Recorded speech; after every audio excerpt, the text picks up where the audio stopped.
Hello, team. Good to see you guys jumping on. Good morning, good morning. Welcome to another Wealth Coffee Chat. All the early birds there. Good to see you guys. Alison, Deb, Rodney, Kev, all the way from Florida. Chris, Nick, Kelly, good morning to you guys. Hope you're all well. Morning, Aaron. How are you today? Good to see you. Hey, listen. I'll quickly jump into it because there's lots on today, so we've got to get cracking. But if you don't already know, most of you do, I'm quite sure. But that's my name right there. Looks like we've got a few jumping on early this morning, which is awesome. But if you're new and this is the first time you've popped by a Wealth Coffee Chat, well, welcome along. Welcome along to the Wealth Coffee Chats. And yeah. I might put this little thing up in the corner. Let's see if that works. Anyway, my mouse is playing up today, so it's a little bit weird. But anyway, Scott, Raylene, Bahan, Aaron, good morning to you guys. Great to see you here. Margaret. Well, there you go. So listen, if you're new, like I said, we've been doing this for a couple of years now, Wealth Coffee Chats. I've been property investing over 20 years. Some of you already know that. If you're new, give us a shout out in the chat. Angela, good morning to you. And along the way, done a few property deals, helped a lot of investors, maybe just like you, buy a couple of property deals too. And each day, Mondays through to Fridays usually, we grab a coffee first thing in the morning and catch up, see what's on people's minds, see what's going on, and try and make sense of it all, because this thing we're doing, property investing, takes time. You guys should know that. It's certainly not get rich quick. Buy well, never sell is one of my catch cries. And, that's what we talk about each morning, making sure we can go the distance. Yesterday was, an expected announcement from the old RBA to increase the cash rate. The cash rate, folks. The cash rate when it comes to the expenses of our payments to the bank. The interest rates go up afterwards as well. So I thought we might talk a little bit about that today, and talk about managing our expenses and understanding where we're at. But if you got any questions, chuck them in the chat for me. We might have a little bit of a waxing lyrical today as we roll along. Scott, Margaret, good morning to you. Angela, Donna, Jeff. Good to see a bunch on this morning. And keen for a chat. So, what happened yesterday? Something that wasn't unusual or wasn't unexpected. The cash rate. So there's three different things. Two main things that we look at as investors. Well, I do anyway when I'm looking at the cost of money and the marketplace that sets the value or the cost of our biggest expense as property investors. Unless you're living under, a big pile of cash, unless you've got cash under the pillow, unless you can buy properties with, outright with no lending, then, your biggest expense becomes your interest rate when it comes to property investing. Now, that's part of the process, and we need to know how to manage that as we go along. So let's have a bit of a look at what is going on. Yesterday, the conversation is that the RBA increased the cash rate, the rate of cash.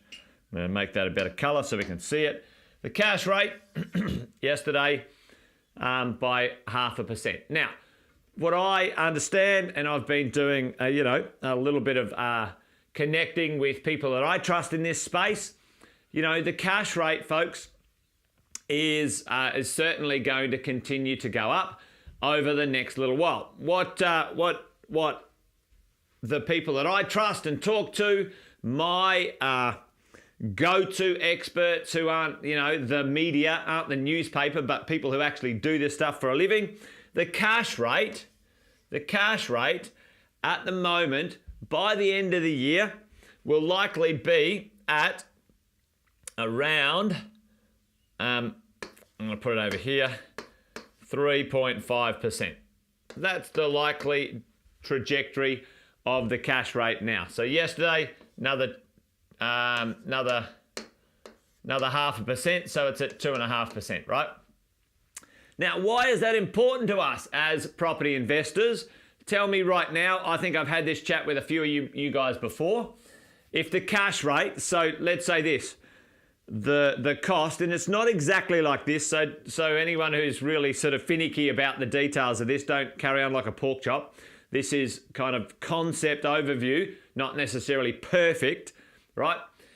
If you buy money at 3.5%, so this is how the lenders or the marketplace buys money at a cash rate. So that's the rate of cash you can buy the money for. And then you're going to on-sell it to people who are going to borrow that money. You're going to sell the money forward.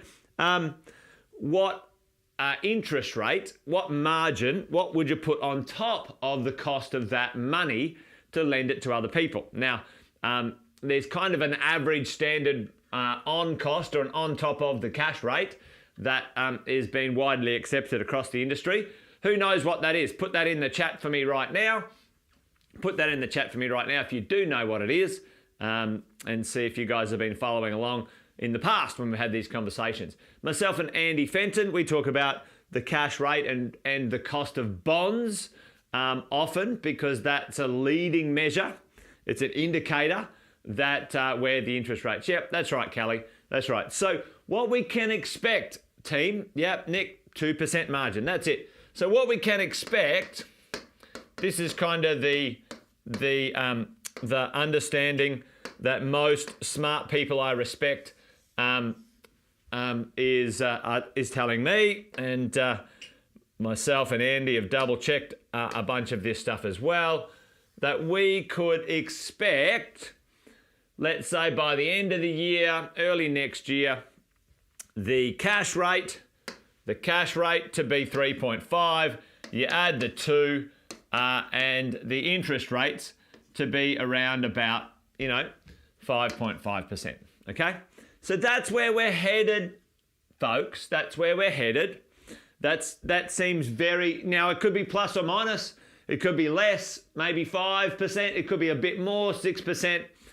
But the general respected opinions when it comes to this stuff, which is not new, this is very normal, this has happened many times before. Interest rates go up, cash rates go up, interest rates go down, cash rates go down.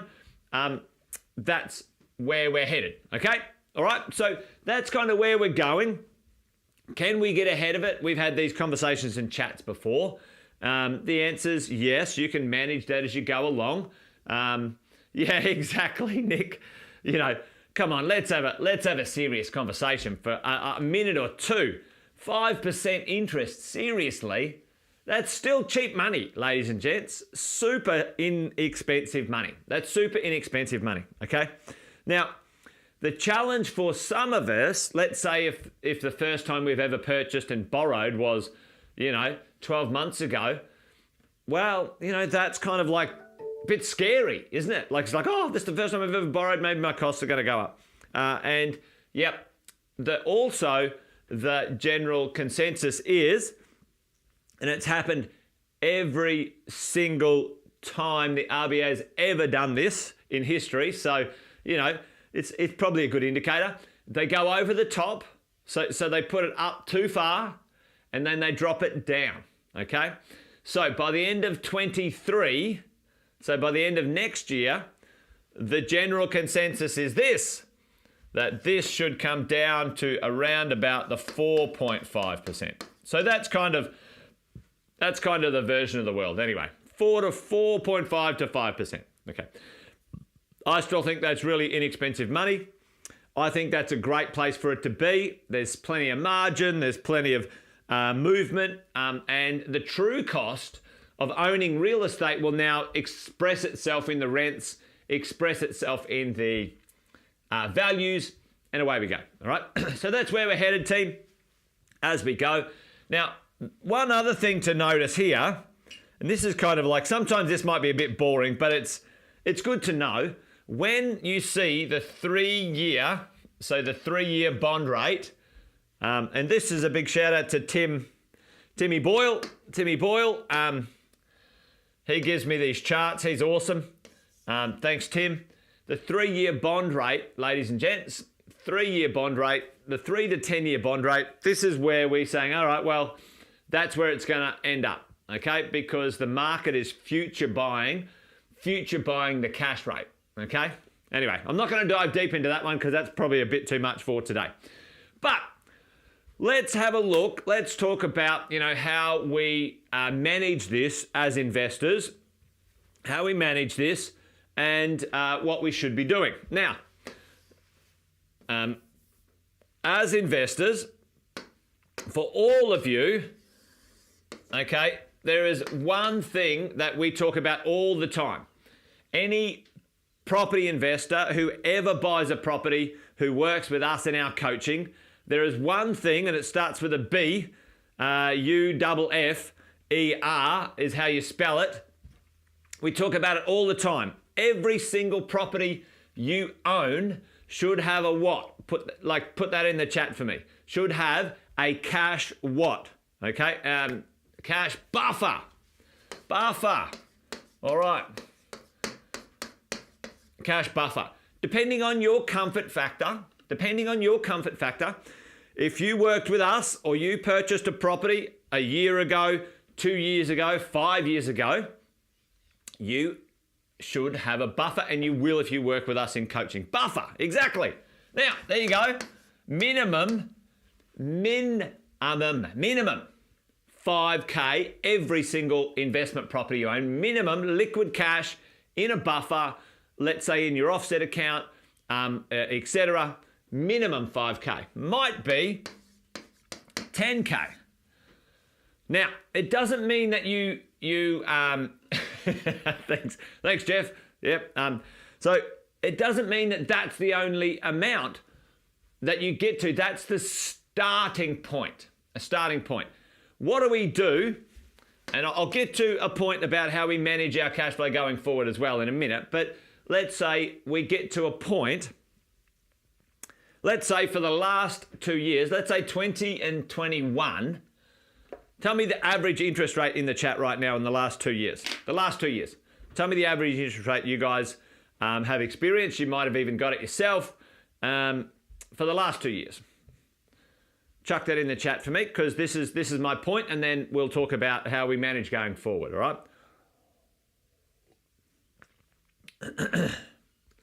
Let's see it. Put it in the chat. What's the interest rate? Yep, 3.5. Good. Anyone get any better than 3.5? 3.5, about 2.5. Yeah, 2.5 to 3. You know what I'm going to do? I'm going to split the difference. My mouse is playing a little bit weird, funny buggers here. So there we go. All right. Okay. Let's do this. So let's say for 2 years you've owned this property. Let's say you've owned this property for 2 years. You started with a 5K buffer straight out, okay? Yep, there you go.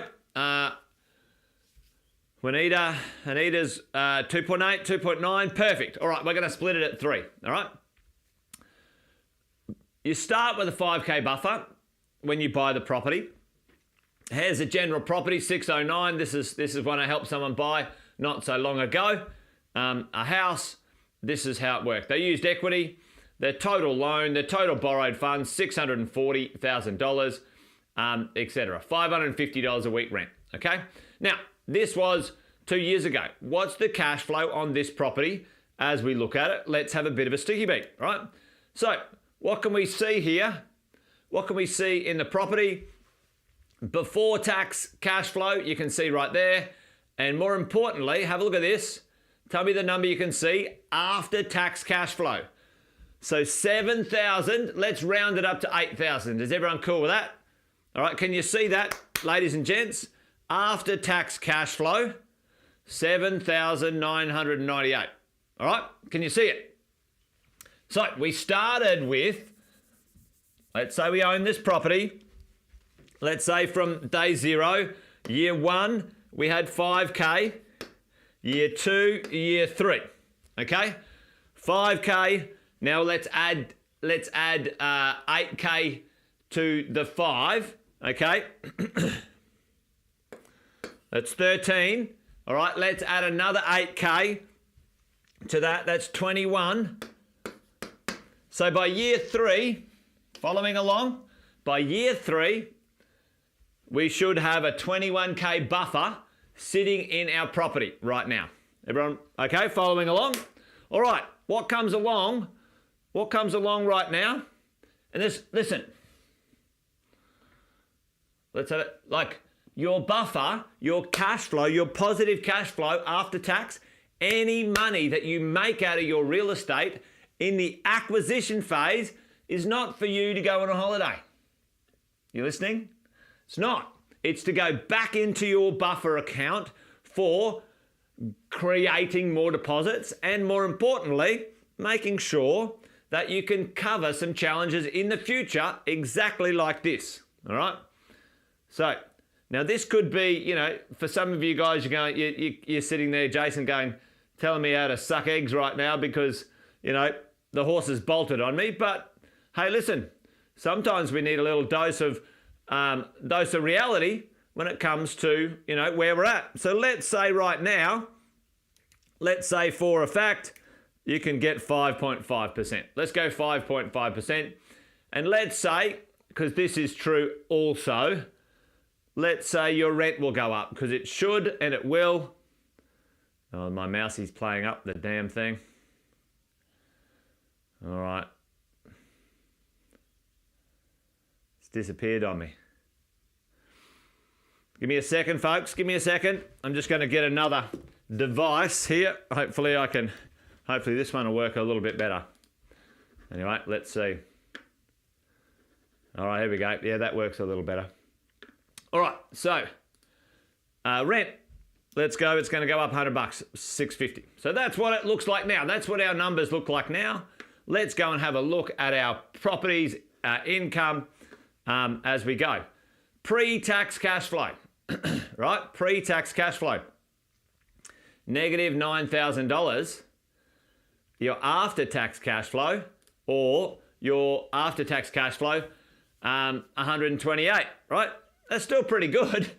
Yeah, but hang on, Jason, why did my tax return go up? Why did my tax refund go up on the same property, ladies and gents? Tell me that. Because we need to understand the cash flow on our properties. We need to understand this stuff. What happened? Why did my after-tax or my tax refund go from 7,000 or 5,000 to now 9,000, ladies and gents? But my after-tax cash flow went down, okay? Tell me that in the chat. Like, am I doing some voodoo magic here? Or is this how it works? Is this how it works? What goes on? What happened? Tell me in the chat right now. And you can use it. Yep. Expenses increase, so there is more to deduct. Boom. Nick, you're dead right. You're dead right. But let's just do this, because let's say your rents didn't go up. Let's say your rents didn't go up, and I'm going to do 550, and let's have a look at that. You should put your rents up, ladies and gents. That is important. So let's say right now your property is negative cash flow, $3,000. So $3,000 negative cash flow after tax, depreciation, rental loss. Boom. Exactly, Chris. So we now, team, listen to me now. You've got $21,000, 21K, right? Minus 3,000. Tell me, how many years in your buffer, do you have to cover your after-tax cash flow shortfall on this property? How many years? Do the math for me, right? $3,000 a year. I think the rent will go up into the future, but let's just say it stayed static forever and a day, all right? How many years have you got to cover your 3,000 negative cash flow? Now your interest rates have gone up. 7 years, Sharon. You reckon you might be able to sort something out within 7 years on your property? Yeah, totally, 100%. 100%. Team, this is the thing. Your buffer plus your cash flow of your property equals safety when it comes to holding and managing your property. Okay? Yeah? All right? That is super important to get down and dialed.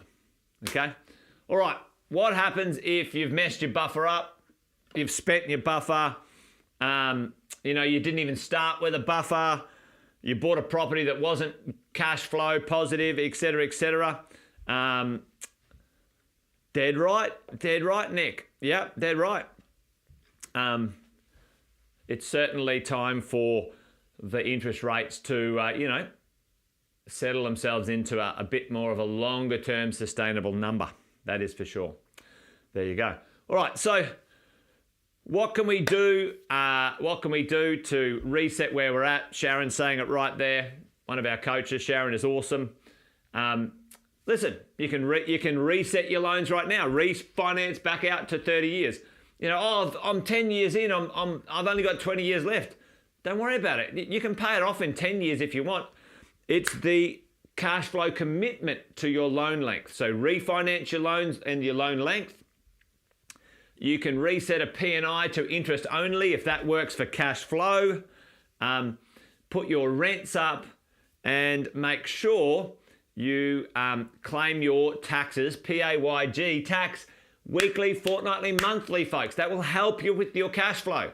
So many people I know they need to do it, but they don't do it. Anyway, if you need help with that, if you don't have a good accountant, let me know, because I launched my own accounting business. Sam and I launched our own accounting business last year, actually this year, Positive Tax Solutions, specifically designed for property investors, folks. And we'll be able to knock that into shape for you in about 5 seconds flat. We know what to do because we're property investors too. So give us a shout out if you want some assistance with that. Anyway, that's about it. Yeah, I think the big challenge, Alison, you're dead right. If someone's coming up to settlements in the next little bit, your ability to borrow, your serviceability, and your valuations and deposits, you need to make sure you have a little bit of extra wiggle room in there if you can, just to make sure that doesn't get too hairy on the way through as you go. But I think you'll be okay, Alison, because the quality of the property that you've purchased won't be affected that much. So really it's just the serviceability for all of us, which is always the time. We always got to manage our serviceability, that is for sure. Anyway, there you go, folks. I didn't get to everything that I was going to get to today. Usually the way. I think I'm going to talk about something and then I end up taking longer than I thought, but hopefully that made sense. If this is where you are right now, if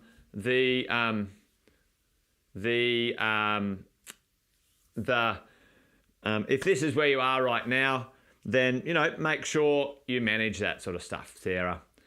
Yeah, Sarah, I don't know. Like, no one's taken advantage of struggling people, Sarah. For me, if there's a cost that I incur, I'm running a small business, then my job is not to go broke or carry that cost. That's just the place. That's the marketplace. Go and go and talk to any business and say, hey, can you run your business at a loss so I can buy bread cheaper? It doesn't make a lot of sense. So, most property investors I know, matter of fact, nearly all of them are really nice people. They look after their tenants. They provide really nice stuff. So, at the end of the day, that's not free. Property investors are not there to lose money. The balancing act is challenging, but for most property investors, they do a good job of it. That is for sure. For the last 10 years, rents haven't gone up in Australia at all. Interest rates have gone down. So, there you go. All right, folks, great to have you guys around today. Thanks for hanging out. Wealth Coffee Chat done and dusted. You guys be awesome. Be well. Take care. Bye for now. Remember, buy well, never sell. All right, team. You guys be awesome. Be well. Chat again tomorrow, about 8:10. Cheers, everyone. Bye-bye.